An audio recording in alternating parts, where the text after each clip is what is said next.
Sir Topham Hatt works his engines hard, but they are very proud when he calls them really useful. "I'm going to the scrapyard today," Edward called to Thomas.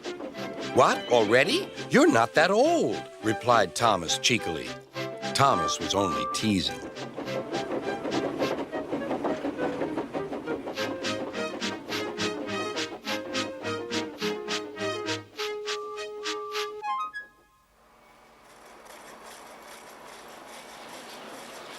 The scrapyard is full of rusty old parts and machinery.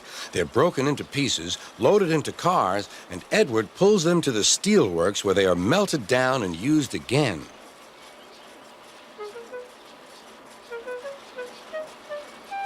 Today, there was a surprise waiting for Edward in the yard. It was a traction engine. "Hello," said Edward. "You're not broken and rusty. What are you doing here?" "I'm Trevor. They're going to break me up next week." "What a shame," said Edward. "My driver says I only need some paint, polish, and oil to be as good as new, but my owner says I'm old-fashioned." Edward snorted.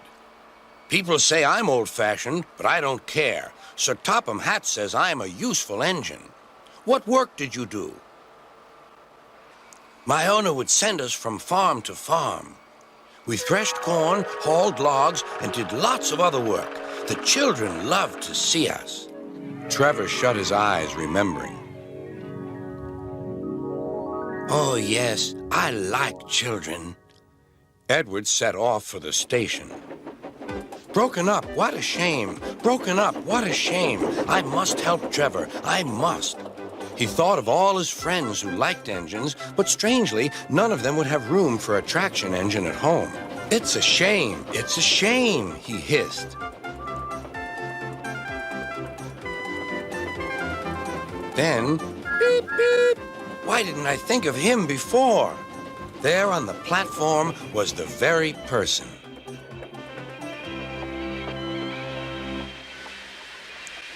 "Hello, Edward. You look upset." "What's the matter, Charlie?" he asked the driver. "There's a traction engine in the scrapyard, Vicar. He'll be broken up next week. Jem Cole says he never drove a better engine." "Do save him, sir. He saws wood and gives children rides." "We'll see," replied the vicar. Jem Cole came on Saturday. "The Reverend is coming to see you, Trevor. Maybe he'll buy you." "Do you think he will?" asked Trevor.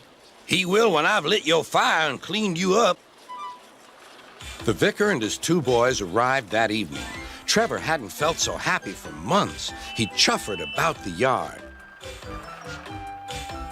"Show your paces, Trevor," said the vicar.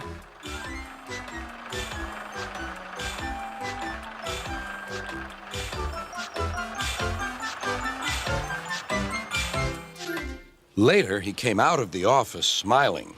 "I've got him cheap, Jem, cheap." "Do you hear that, Trevor?" cried Jem. "The Reverend saved you, and you'll live at the vicarage now."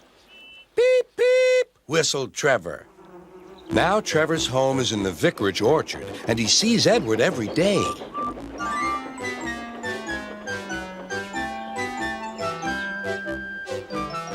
His paint is spotless, and his brass shines like gold. Trevor likes his work, but his happiest day is the church fair. With a wooden seat bolted to his bunker, he chuffers round the orchard, giving rides to children.